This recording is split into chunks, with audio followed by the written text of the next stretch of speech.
आप सभी को नमस्ते। जो इस वीडियो देख रहे हैं कृपया करके मैं रिक्वेस्ट करना चाहूँगा कि इस वीडियो को शुरू से लेकर अंत तक देखें और समझ में आना चाहिए इस वीडियो में क्या खासियत है। और मैं त्रिपुरा में रहने वाला हूँ। त्रिपुरा में रहने वाला सभी त्रिपुरासा होता है। हम त्रिपुरासा के लिए बहुत सारे दुख तकलीफ संकट क्लेश से हमें गुजरना पड़ता है। इसलिए आज हम सभी त्रिपुरासा के लिए ग्रेटर त्रिपुरा की ज़रूरत होता है। ग्रेटर त्रिपुरा क्यों मांग कर रहे हैं, क्यों ज़रूरत है, आप सभी को रिक्वेस्ट है कि इस वीडियो को स्किप ना करें और इस वीडियो को शुरू से लेकर अंत तक देखें। जो इस वीडियो को देखेंगे तो आप लोग पूरा समझ में आएगा कि त्रिपुरा में रहने वाला त्रिपुरासा ग्रेटर त्रिपुरा की क्या ज़रूरत है, क्यों मांग कर रहे हैं।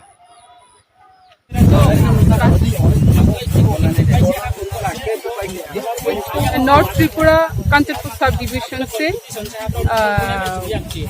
कांचनपुर सब डिवीजन के अंदर गुनाधर पारा, इस पारा के इस महिला के घर में हम आए हैं। उनके घर आप देखिए किस हालत में रहते हैं।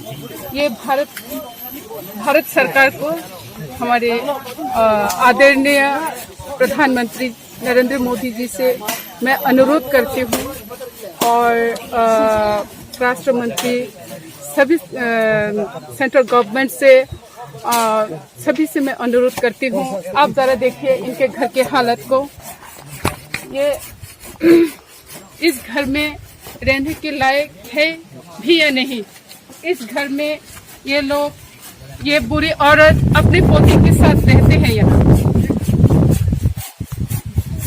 1949 से लेकर 2021 तक त्रिपुरा में जितने भी गवर्नमेंट आए हैं हमारी जनजाति के लिए उन्होंने कुछ नहीं किया। हमारे महाराज बार बार ये कहते हैं, बुबाग्राई प्रद्युत किशोर मानिक्य जी कहते हैं कि त्रिपुरा में ग्रेटर त्रिपुरा लैंड चाहिए, एनआरसी चाहिए, सीएए के खिलाफ हम क्यों हैं। आप जरा इस घर को देखिए। इस घर में रहने की कोई ऐसे आपको हालत दिखाई दे तो आप हम जनजाति को कहिए कि हमारा ये जो मांग है ग्रेटर त्रिपुरा लैंड का और एनआरसी जो हमने मांग किए हैं, हमें ये मिलना चाहिए कि नहीं।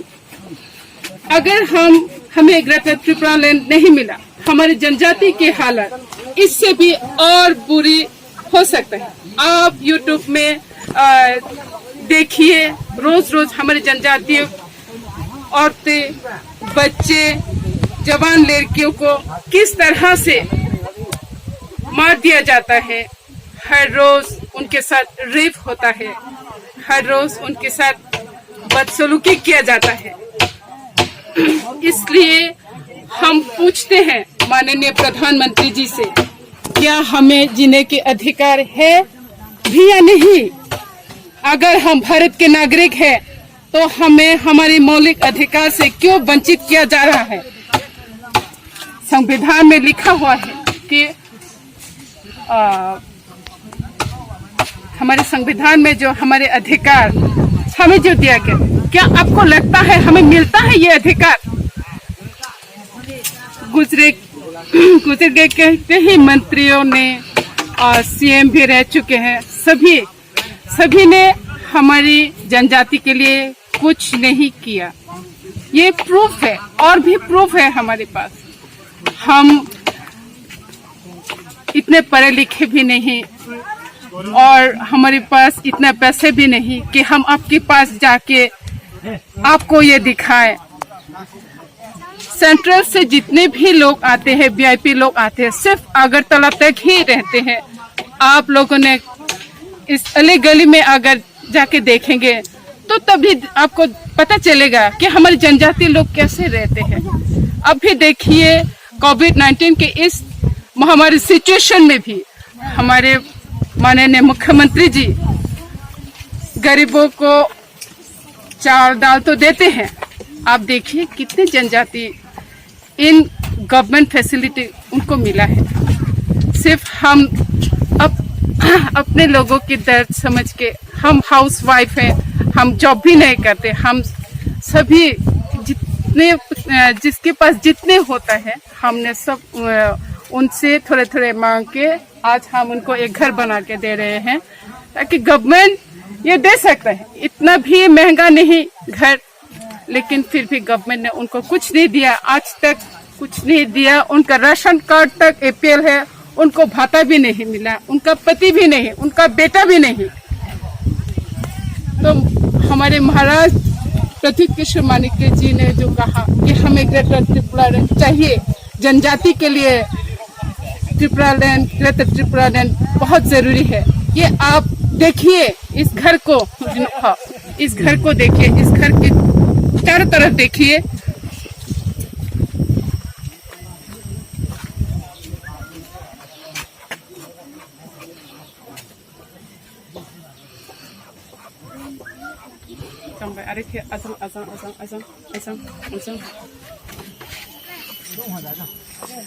बहुत से मुख्यमंत्री ने तो कहा कि हम त्रिपुरा में सोने का युग, स्वर्ण युग, हीरा युग ऐसे बोला, लेकिन हम तो कहते हैं कि यहाँ कहाँ सोना और कहाँ हीरा। यहाँ तो ऐसा हमने पढ़ा, नवकश में हमने पढ़ा है, बंगाली में लिखा है, उसमें लिखा है कि खुदा राज्य पृथ्वी गौतमय पूर्णिमार चाँद जेनो झलसानो रोटी। मैं उसको हिंदी में ट्रांसलेट करके बताती हूँ कि पूनम के चाँद सभी को पसंद है, लेकिन भूख, पेट में जब भूख होता है उस चाँद को ऐसा लगता है हमारी जनजाति को कि जैसे ये जले हुए रोटी जैसे। आज हमारी जनजाति को ना ही खाना, ना ही कपड़ा, ना ही मकान, कुछ नहीं मिल रहा है। आप जरा हमारी जनजाति की तरफ देखिए, क्योंकि हम भी तो इंडियन हैं, हम भी तो भारत के नागरिक हैं। बस इतना तक ही मुझे कहना था, बाकी आप समझदार हैं, आप समझ सकते हैं इस सिचुएशन को।